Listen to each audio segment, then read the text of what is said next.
Saludos a todos, muy buenas noches, muy buenas tardes o muy buenos días. Saludos a todos los suscriptores y a todos aquellos que siguen este canal. Nosotros somos Suma Teológica, Crítica y Académica. Muchas gracias a todos aquellos que ven este programa y pues vamos a estar hablando en esta ocasión, en esta noche teológica, acerca de un tema muy interesante y un tema que en algunas ocasiones no se aborda en los estudios teológicos, pero es algo que se está replanteando y aún hay personas que están investigando acerca de este tema en la Biblia hebrea, acerca del concilio divino, acerca del gran consejo de dioses, un concepto antiguo de la religión de Israel. Entonces, hoy vamos a estar analizando Deuteronomio 32:8, los dioses olvidados de la Biblia hebrea.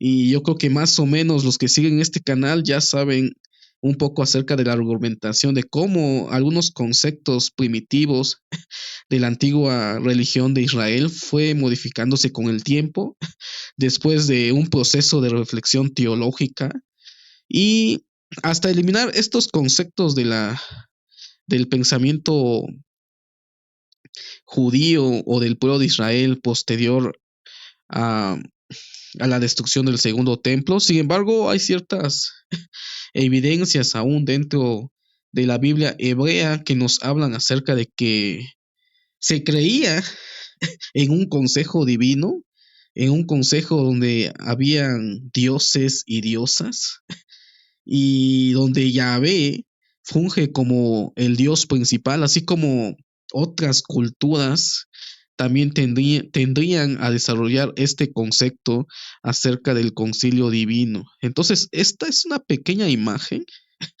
acerca del concilio divino de Israel, que es una adaptación del panteón cananeo en el cual ellos tuvieron contacto. Vemos del lado izquierdo el concilio divino en la cosmovisión del pueblo cananeo, donde el dios supremo era el dios El y tenía una consorte, la diosa Ashera. Tenemos en el segundo peldaño a los hijos de él, donde están los otros dioses, múltiples dioses, los príncipes. Y entre los hijos de él hay uno que tiene una relación, podemos decirlo, más compleja, que es el dios Baal. Y posteriormente vemos en el peldaño más inferior que hay deidades artesanas hasta al final llegar a los mensajeros o los malaquín. Entonces el pueblo de Israel sí o sí tuvo que adaptar la cosmovisión de este pueblo antiguo para con sus deidades o con la deidad de Yahvé.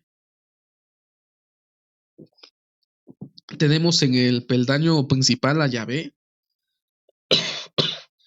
Posteriormente vemos a el ángel de Yahvé ocupando el segundo lugar.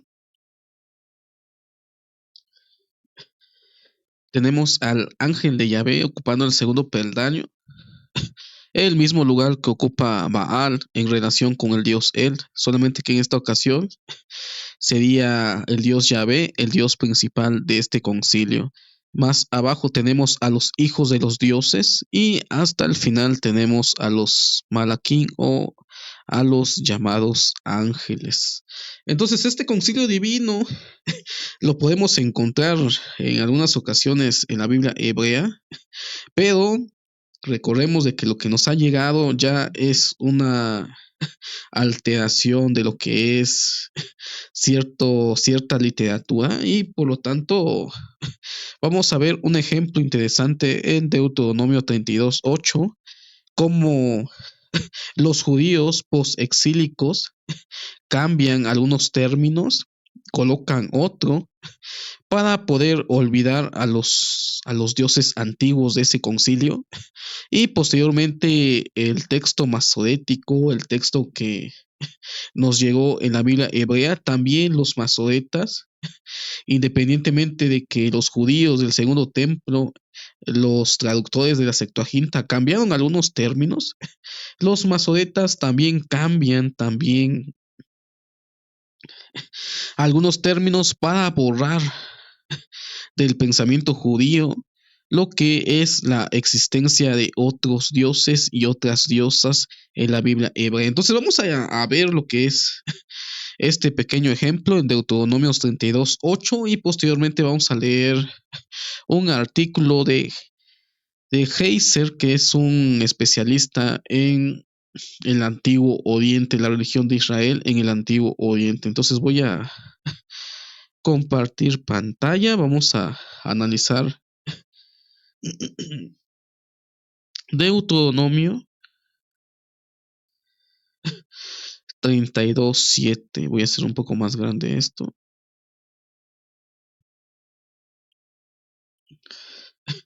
Entonces, aquí tenemos el texto que nos interesa analizar esta noche. Este es el texto de la Reina Valera 60, que tiene de base lo que es el texto masorético, que es el texto hebreo. Y el traductor de la Reina Valera 60 traduce de la siguiente manera.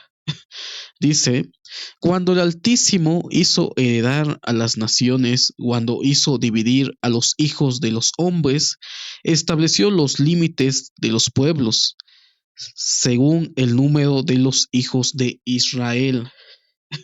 Parece ser que a simple vista esto no tiene gran importancia en cuanto a la redacción, pero sin embargo, si nosotros nos podemos analizar realmente el contexto en que se dio este texto, nos está hablando acerca de cómo hizo dividir a los hijos de los hombres, estableció los límites de los pueblos, hablando acerca de la Torre de Babel, donde dividió los idiomas.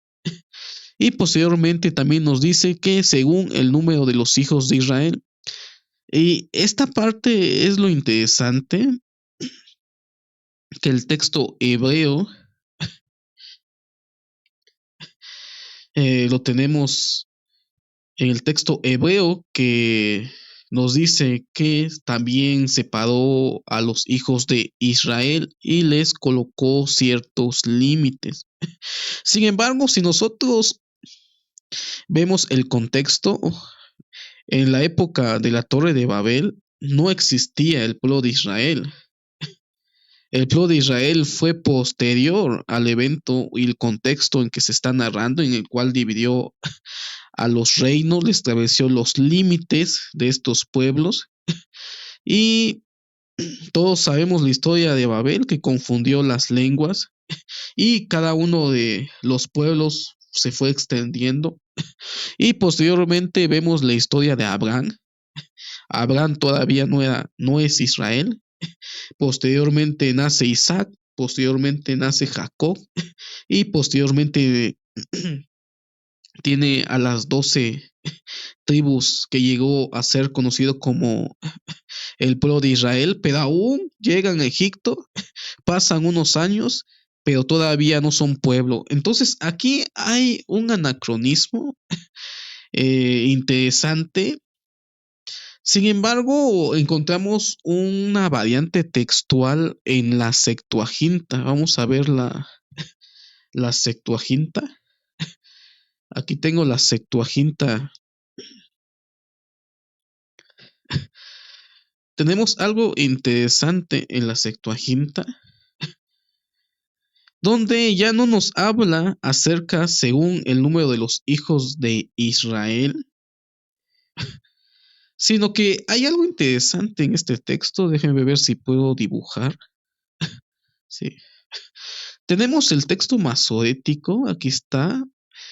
Los masoretas, recordemos de que este texto fue el estándar posterior al siglo I, se llevó a elaboración hasta el siglo X y es un texto en el cual se tradujo lo que es la Reina Valera y muchas otras versiones antiguas. Y encontramos que en el texto hebreo, el texto masorético, pone y coloca a los hijos de Israel. Sin embargo, si nosotros nos vamos a la Septuaginta, ya encontramos que nos habla acerca de los ángeles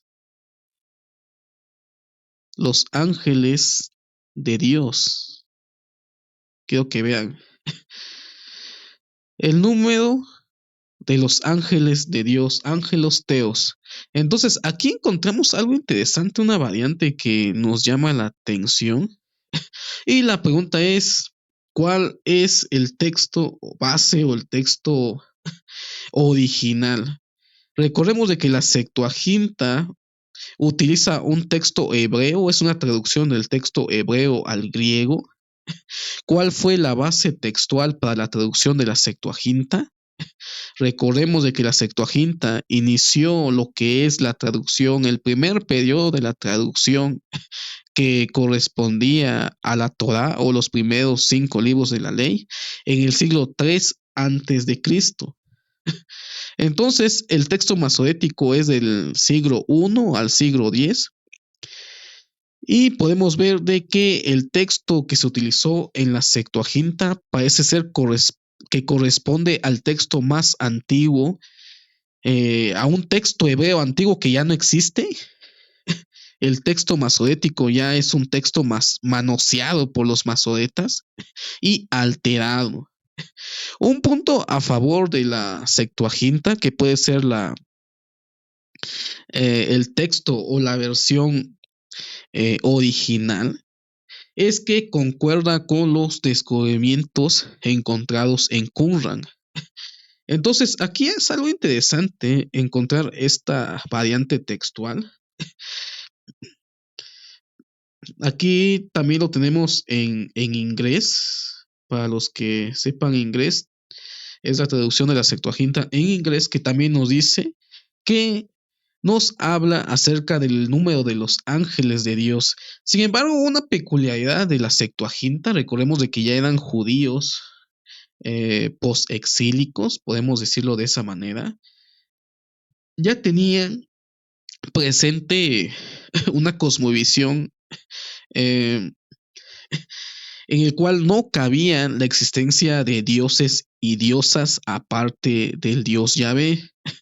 Entonces, cuando la Septuaginta encontramos que habla acerca de los hijos de los dioses, la Septuaginta por lo general traduce ángeles de Dios.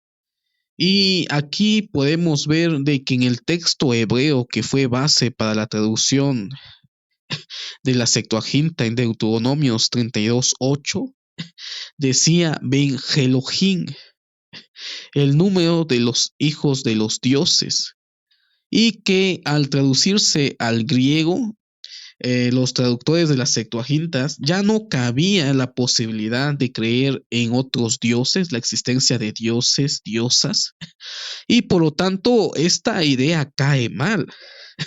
Los judíos post-exílico, esta idea, tanto la idea de la existencia de otros dioses y diosas, así como también de un antropomorfismo de Yahvé, ya no entraba en lo que es el pensamiento de estos judíos post-exílicos y por lo tanto le cambian a la traducción y ya no colocan de forma literal hijos de los dioses, sino que colocan ángeles de Dios.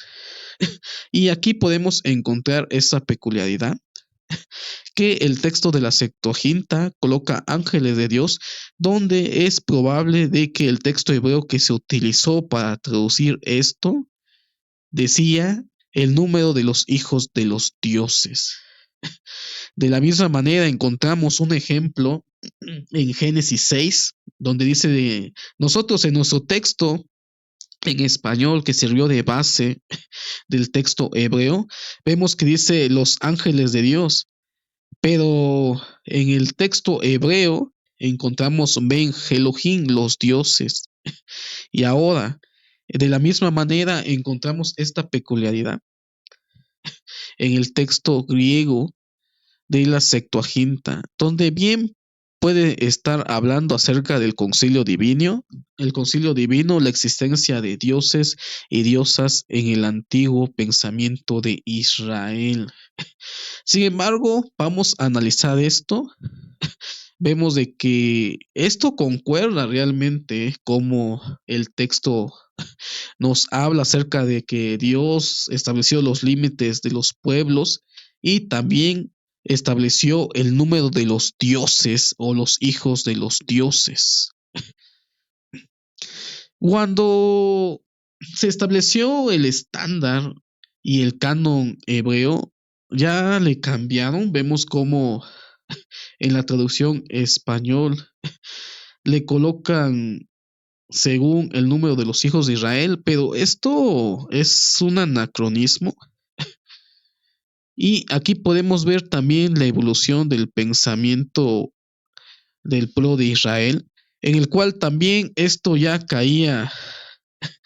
no caía bien en el pensamiento judío post destrucción del segundo templo, y tratan de actualizar, podemos decir, actualizar el texto hebreo que causaba problemas, que Dios estableció a los ángeles o a los hijos de los dioses. No sabemos realmente si cuando se utilizó el texto masorético, ellos sabían de que ahí decía los hijos de los dioses y simplemente no les pareció, o si sabían de que también la traducción de la Septuaginta decía ángeles de Dios, probablemente no les pareció esto y por lo tanto cambian el texto colocando según el número de los hijos de Israel. Y entonces esta idea de los hijos de los dioses es eliminada del pensamiento judío. Esto es algo interesante que encontramos en este texto. Entonces acabamos de ver este ejemplo de Deuteronomios 32:8, donde Dios establece los límites de los pueblos cuando dividió a los pueblos en el contexto de la Torre de Babel.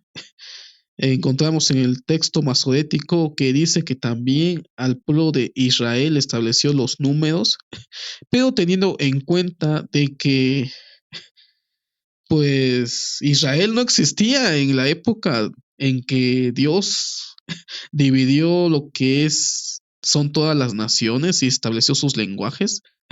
Posteriormente es que encontramos la historia del pueblo de Israel en la historia de Abraham, la historia de Jacob, de Isaac, y etcétera, etcétera. Entonces, ¿por qué eliminaron a los hijos de los dioses en el texto hebreo? No sabemos si ellos tuvieron el texto hebreo Ben Elohim y simplemente no les pareció, lo eliminan del texto y colocan a los hijos de Israel. Probablemente lo tenía, pero recordemos de que ya en esa etapa del periodo de la historia ya no era bien visto la existencia de dioses y diosas. La Septuaginta, de la misma forma, no encontramos hijos de los dioses, pero encontramos la interpretación que le dieron los traductores de la Septuaginta como ángeles de Dios. Y esto es algo peculiar y algo interesante, como desde ahí podemos ver de que esta idea chocaba ya con el pensamiento post-exílico, la existencia de dioses y diosas. Y por lo tanto, eh, los traductores de la Septuaginta trataron de modificar un poco la traducción y colocaron ángeles de Dios. Sin embargo, los judíos ya de la época de post-destrucción del segundo templo, hubiera estado Ben Elohim o hubiera estado ángeles, no les pareció, no iba con su cosmovisión y por lo tanto alteran el texto sagrado, eliminando a los dioses de la Biblia hebrea. ¿Quiénes son los hijos de los dioses? ¿Quiénes son los Ben Elohim? Son aquellos que vemos también en el concilio divino. En el tercer peldaño se encontraban los hijos de los dioses. Todos sabemos esta historia.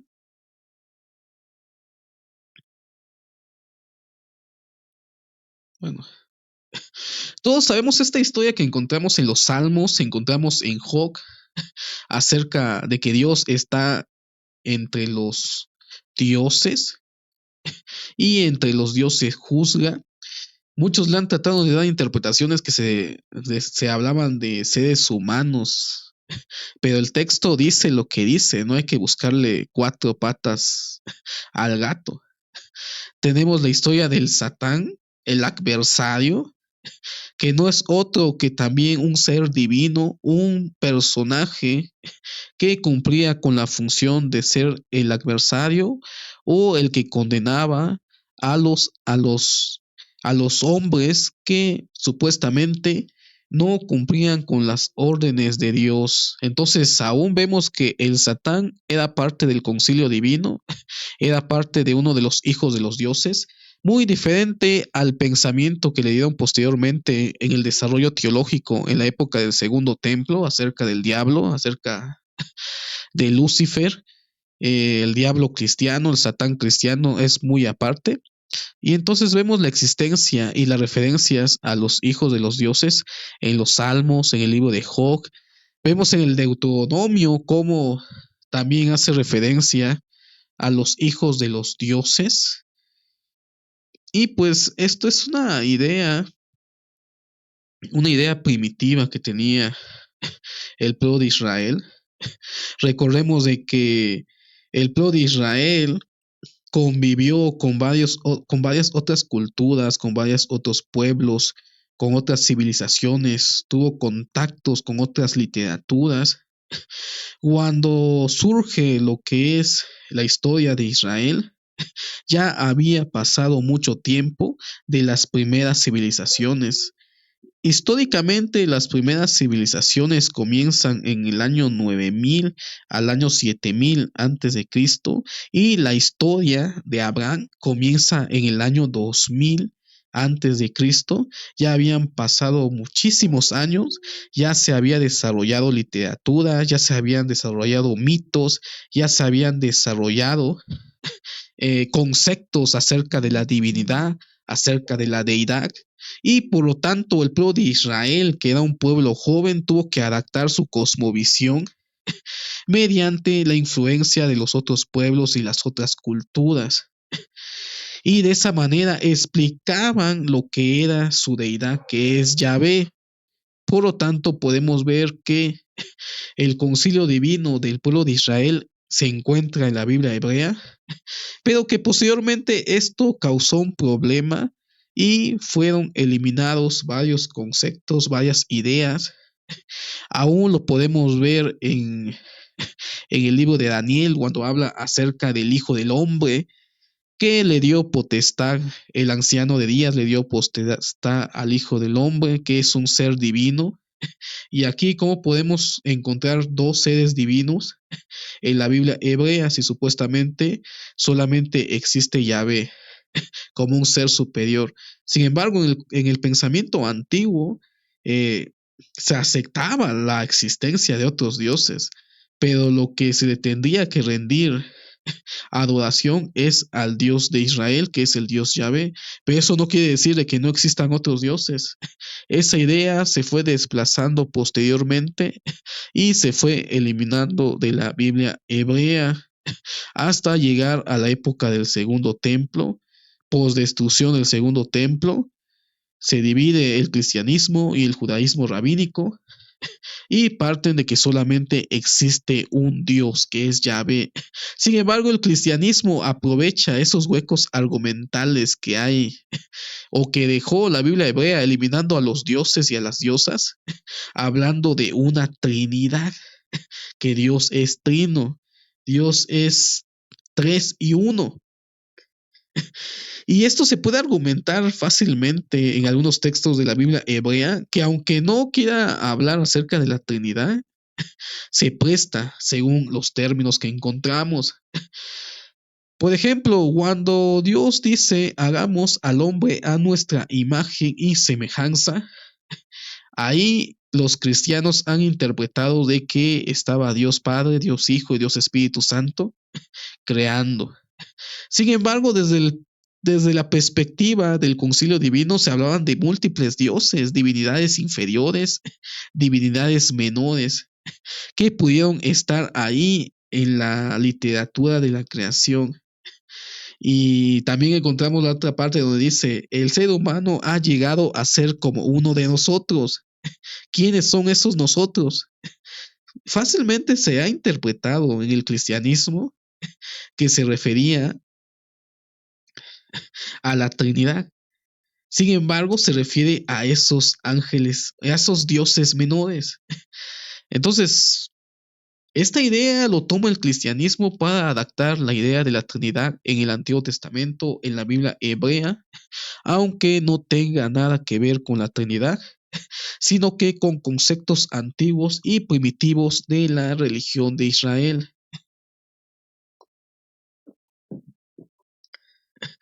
De la misma manera, el ángel de Yahvé se lo ha relacionado con, con una figura preexistente de Cristo.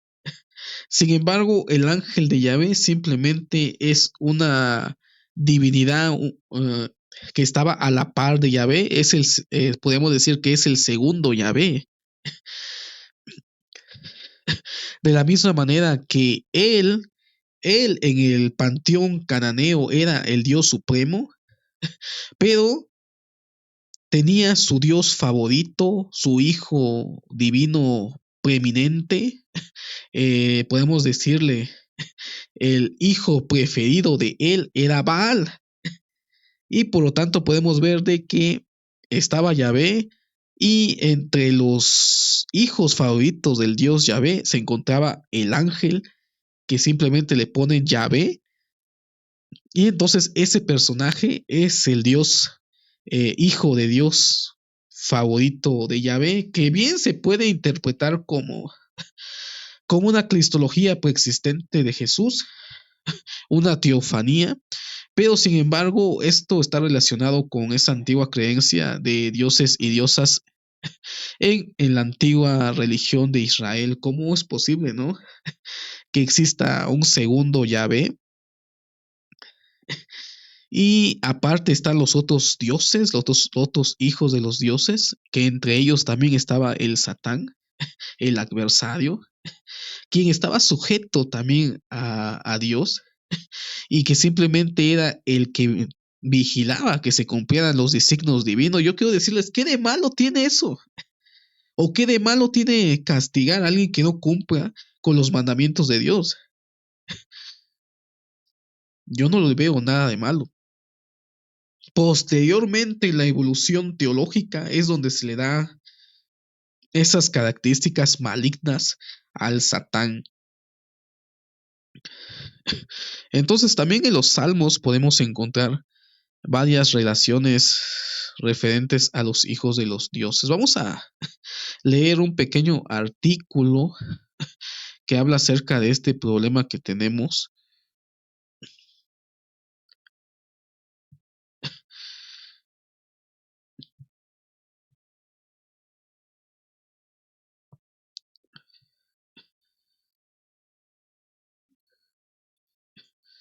Deuteronomio 32, los hijos de Dios y la cosmovisión del Antiguo Testamento. Es un artículo del doctor Heiser, especialista erudito en la religión del Antiguo Oriente y de la Biblia hebrea.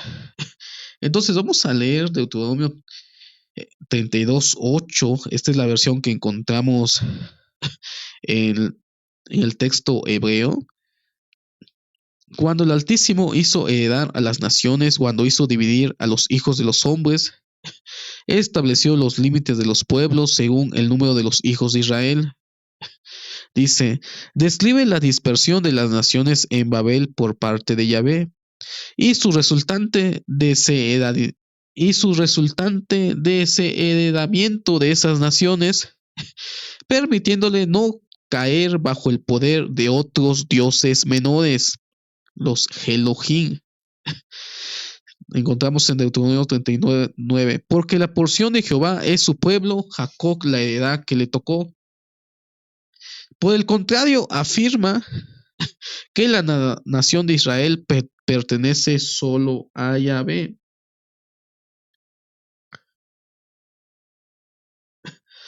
Cuando el Altísimo repartió las naciones como herencia, cuando dividió a los hombres, estableció los límites de los pueblos según el número de los hijos de Dios.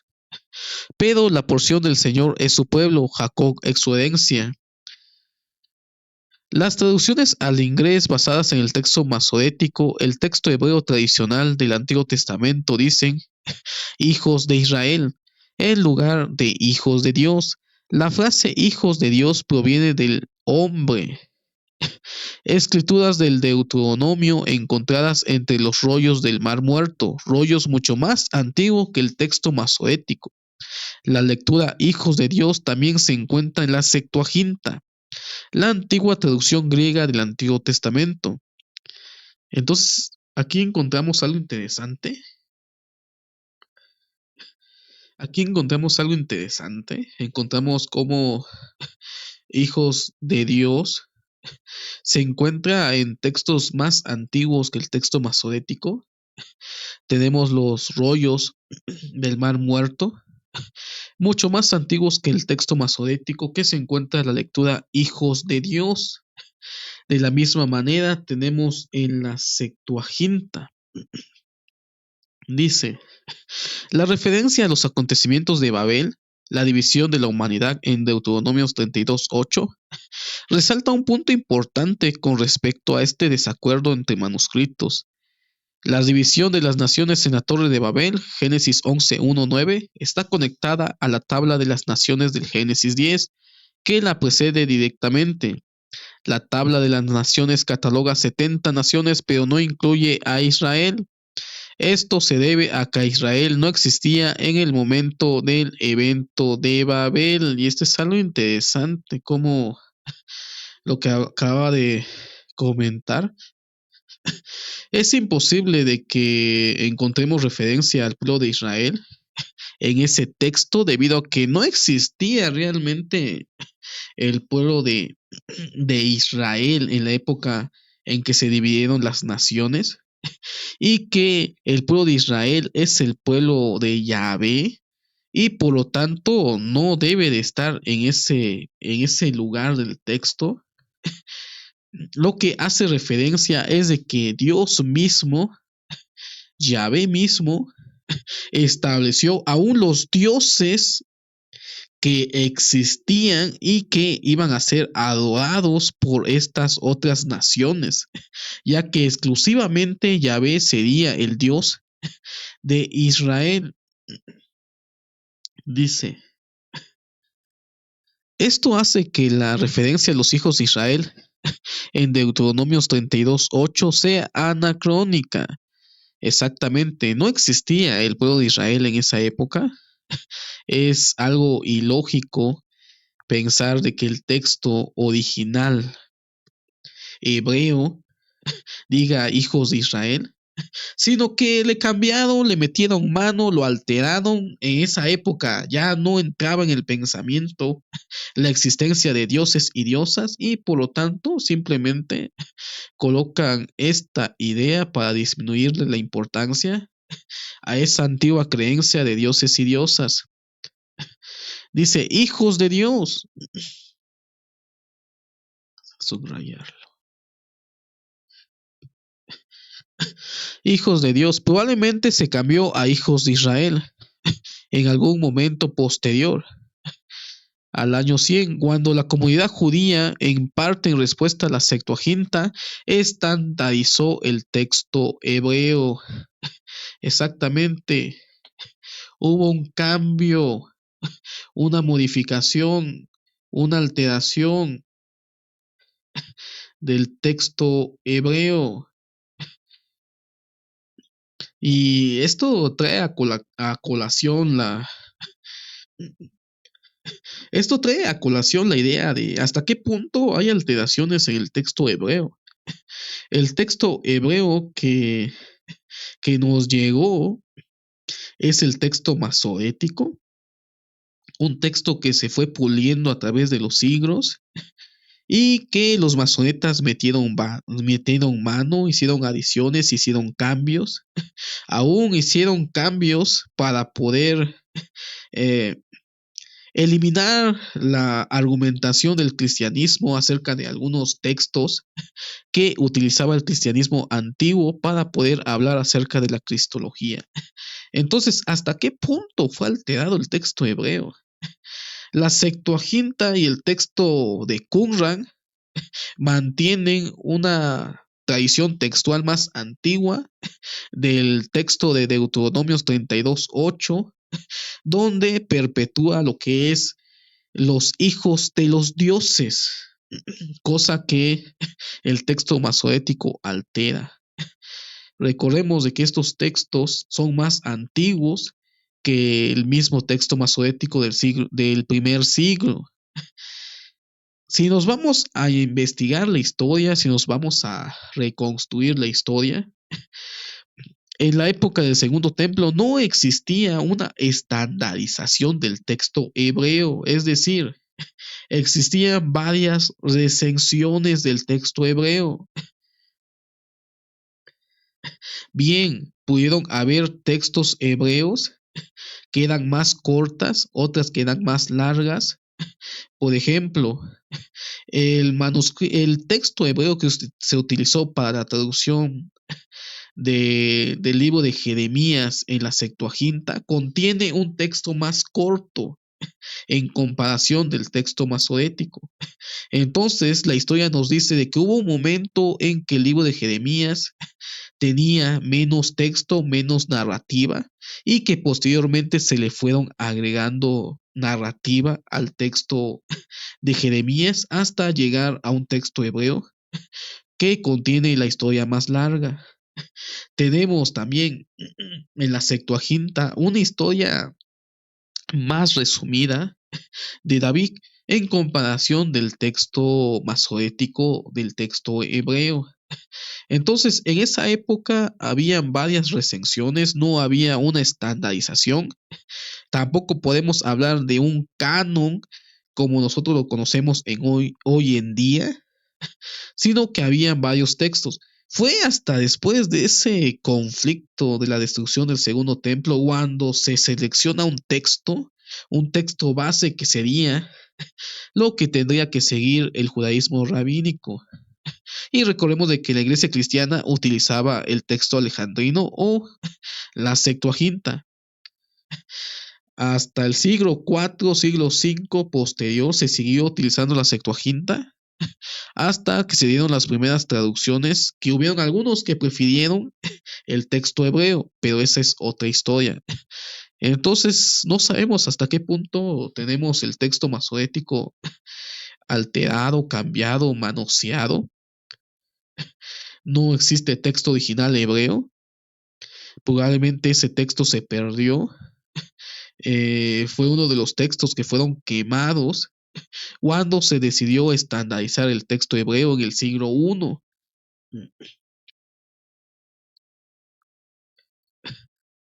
Seguimos. Entonces, en algún momento posterior al siglo I, la comunidad judía, en parte al respecto de la Septuaginta, estandarizó el texto hebreo y modificó e hizo algunos cambios. Dice, además el texto masorético no tiene ninguna prioridad textual inherente sobre otros manuscritos. Interesante dato. El texto masorético es un texto tardío. Se recuperó material manuscrito de rollos del Mar Muerto que concordaba con 3 versiones conocidas de la Biblia hebrea: la Septuaginta, el texto masorético y el Pentateuco samaritano. Los 3 son un testigo antiguo de la Biblia hebrea, no solamente uno. No, el texto masorético no es el inspirado, no es el divino, no es el que nos llegó desde el cielo, sino que estas 3 recensiones dan testimonio de la existencia de un texto que existió hace mucho tiempo, que ya está perdido y que se puede probablemente reconstruir mediante la comparación textual de estas tres evidencias textuales, pero no tiene que estar el texto masorético por encima de los otros dos. Los tres son un testigo antiguo de la Biblia hebrea. La situación con respecto a este material era de pluralidad textual. Una variedad de textos estaban disponibles tanto para las comunidades judías como para la comunidad cristiana, similar a la proliferación de textos en la actualidad. de traducciones ingresas de la Biblia. Por lo tanto, la lectura masorética de Hijos de Israel en Deuteronomio 32:8 no parece preservar el texto original. Interesante dato. El texto masorético no está por encima de las otras recensiones y testigos de la existencia tal vez de algún momento que existió un texto hebreo, pero el texto masorético no está por encima. Los tres textos son testigos de la existencia de un texto hebreo, que probablemente ese sí es el texto inspirado, pero lo que nosotros tenemos son versiones, son ediciones, y que tienen algunas peculiaridades interesantes. Y aquí nos dice el autor que no le da tanta prioridad al texto masorético, al texto hebreo, sino que hay otras recensiones, las que se encontraron en Qumran, la Septuaginta, son otras recensiones que se podían hacer comparaciones textuales, y la conclusión que llega es que realmente le cambiaron al texto, modificaron el texto para volar a los hijos de los dioses. La Septuaginta todavía fue un poco, digamos que trató de modificar el sentido y poner los ángeles de Dios para no tener un conflicto de una pluralidad de dioses en la Biblia hebrea o en el pensamiento judío, recordando de que esa fue la causa del por qué se destruyó el primer templo, la adoración sincretista de otros dioses, y por lo tanto el traductor de la Septuaginta, cuando encontró hijos de los dioses, aguas, yo no voy a poner hijos de los dioses porque eso fue lo que causó la destrucción del templo. Le vamos a poner ángeles de Dios. Vamos a poner ángeles de Dios. Pero cuando ya el texto hebreo que se estandarizó en el siglo I, no sabemos si ellos tenían la versión que decía Ben Elohim, hijos de los dioses o ángeles, pero al final, cuando también se toparon con esto, dijeron, aguas, yo no voy a poner hijos de los dioses porque esto fue un problema en la antigüedad. Y entonces le cambiaron. Es interesante esto lo que nos dice Heiser. Ahora vamos a leer este extracto acerca de la visión israelita de las naciones y sus dioses. Vamos a ver qué significa realmente a nivel exegético el texto original, donde sabemos de que nos habla de los números de los hijos de los dioses. Dice Deuteronomios 32, 8, 9, es fundamental para entender la cosmovisión de Israel del Antiguo Testamento.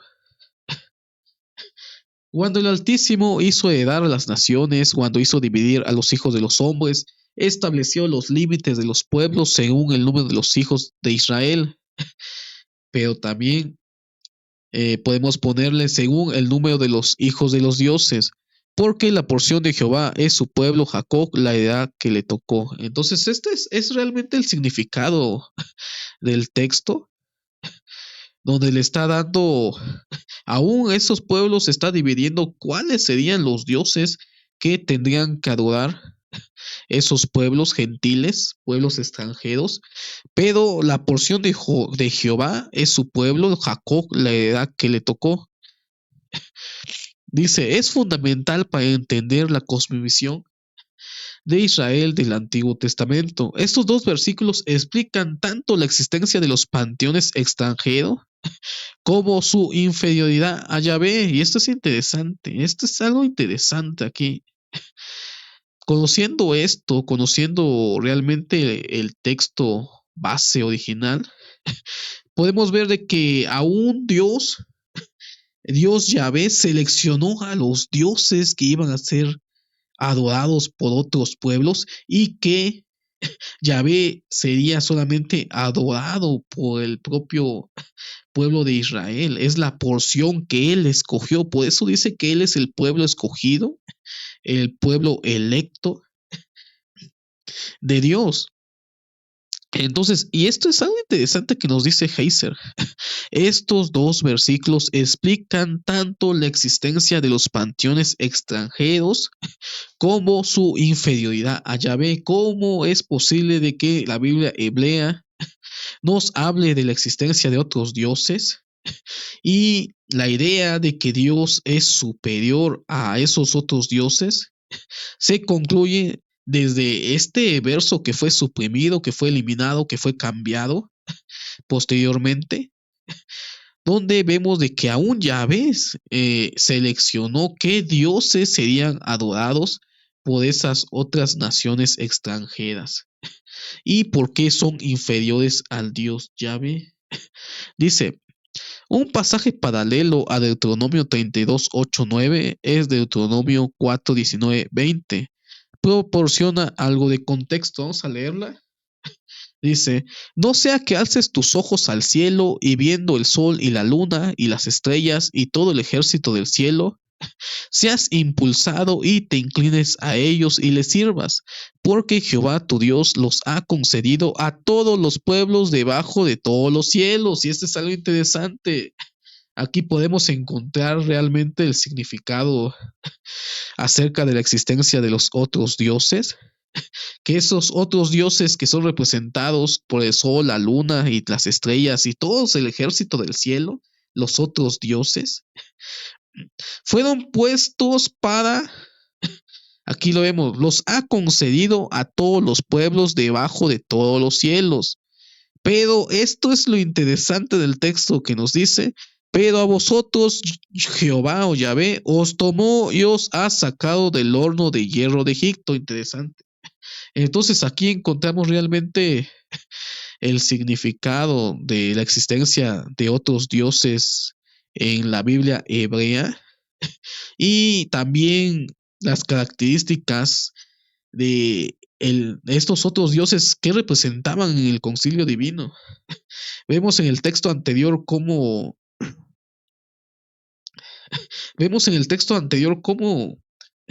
Dios aún estableció los límites, delimitó los pueblos, las naciones, y aún dice el texto sin alterar de la Septuaginta y de los manuscritos de Qumran, que aún Dios seleccionó los dioses que iban a ser adorados por este pueblo. Y encontramos en ese texto interesante en Deuteronomio cómo le dice al pueblo de Israel, tú no te inclinarás a estos otros dioses, tú no adorarás a las estrellas, al sol, a la luna, ni al ejército del cielo. Y ahí estamos viendo de que Yahvé está hablando acerca de estos otros dioses, hijos de Dios, los otros dioses menores que conformaban el concilio divino. Y dice, estos otros dioses solamente van a ser para las naciones extranjeras. Entonces aquí podemos ver de que no había conflicto en la Biblia hebrea, en la antigüedad, en el pensamiento primitivo de Israel, acerca de la existencia de otros dioses, sino que simplemente el Dios que tendría que adorar el pueblo de Israel sería a Yahvé.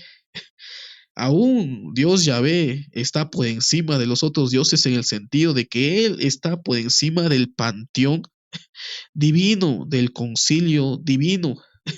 Hasta arriba está Yahvé, abajo está su hijo preferido, que es el ángel de Yahvé. Hasta abajo están los otros dioses, que también son hijos de Dios o dioses menores. Y hasta abajo están los mensajeros o ángeles divinos. Entonces, esto concuerda realmente con esto.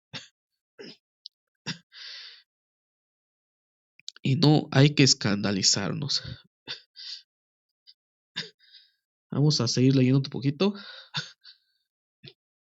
Dice, y haz esto para que no levantes los ojos al cielo y observes el sol y la luna y las estrellas, todo el ejército del cielo, y se descarrilen y se postrarán ante ellos y les servirán cosas que Jehová su Dios ha concedido a todos los pueblos debajo de todos los cielos. Pero Jehová os tomó y os sacó del horno de hierro de Egipto para que seáis pueblo de herencia, así hasta este día. Entonces, Deuteronomio 4, 19, 20 y Deuteronomio 32, 8, 9 representan dos formas de describir la antigua concepción hebrea de las religiones del mundo. En Deuteronomio 32, 8, 9, Dios reparte las naciones entre los hijos de Dios. He aquí, sin embargo, Dios reparte los dioses entre las naciones. Y esto es lo que quería decir el texto de Deuteronomio que nosotros encontramos aquí en el texto de la Septuaginta, que él estableció los números de los ángeles de Dios, que sabemos de que esta es una traducción de un texto hebreo, donde hablaba acerca de los Ben Elohim. Y por lo tanto, este texto vino realmente a quitarle todo el contexto y el significado de lo que decía el texto original. Entonces, aún Dios reparte a las naciones entre los hijos de Dios. Aquí, sin embargo, Dios reparte los dioses entre las naciones. Esto es algo interesante. Los israelitas, en otras palabras, creían en Dios Yahvé, su Dios supremo y único. En esencia, sentenció a las naciones y a sus dioses entre sí.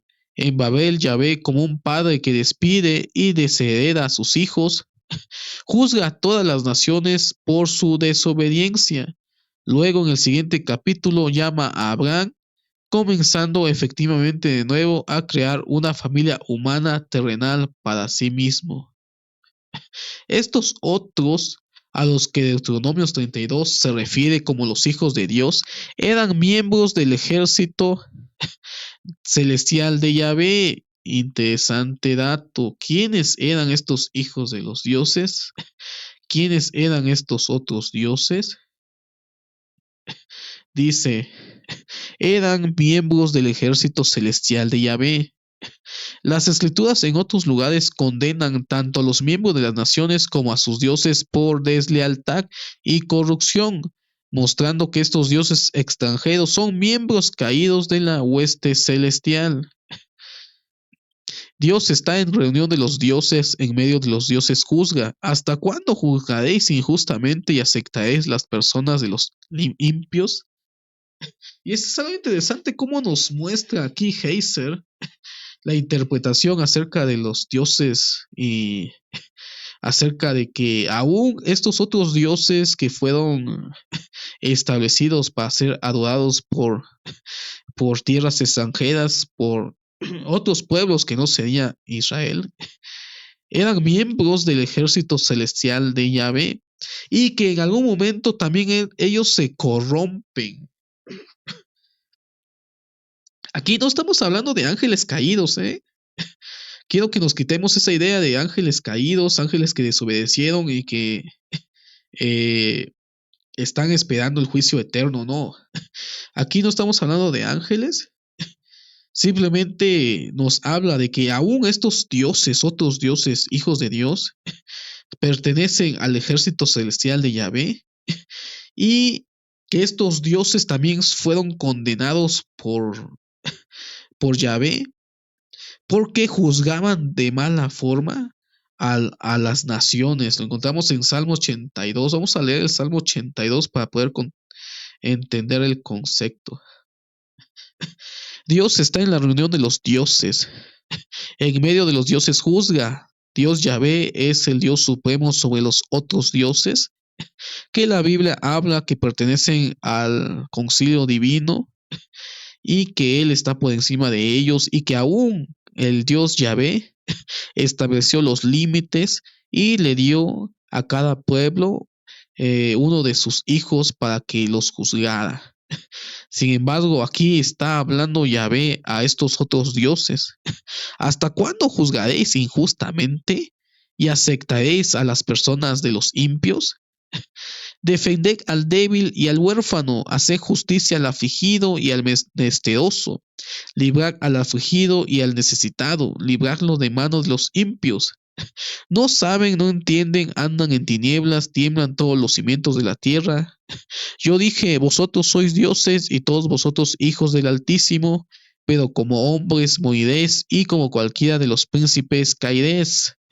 Aquí está haciendo referencia a ese concilio divino, a esos otros dioses que aún Dios estableció para el juicio de otros pueblos. Le está diciendo Yahvé, ¿cómo es posible de que no juzgues según el juicio y que permitas todas estas cosas? Pero al final también estos dioses serán juzgados por no haber hecho su trabajo. Dice, todos vosotros son hijos del Altísimo, pero como hombre moriréis y como cualquiera de los príncipes caeréis. No está hablando de forma literal, sino que está hablando de que recibirá un juicio. Él, el Dios Yahvé, es el Dios por excelencia, tiene el poder para crear como para destruir. Puso a estos otros dioses sobre estas otras naciones, como también tiene el poder para destruir a estos otros dioses. En la interpretación tradicional cristiana, han asumido de que estos otros dioses eran jueces humanos y por eso dicen de que van a morir como hombres. Pero en el pensamiento antiguo eran simplemente parte del concilio divino que también, si no juzgaban con justo juicio, también iban a ser destruidos. Entonces esto es interesante, esto lo que acabamos de leer. Nos equivocamos. Vamos a ver.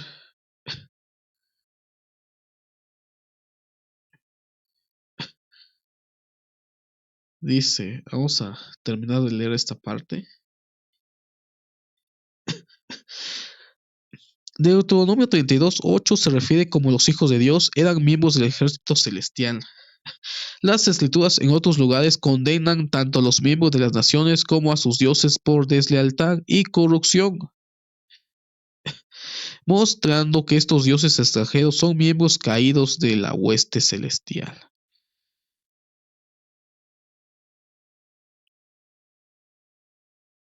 Nos quedó otro fragmento, pero yo creo que hasta aquí lo vamos a dejar porque ya respondimos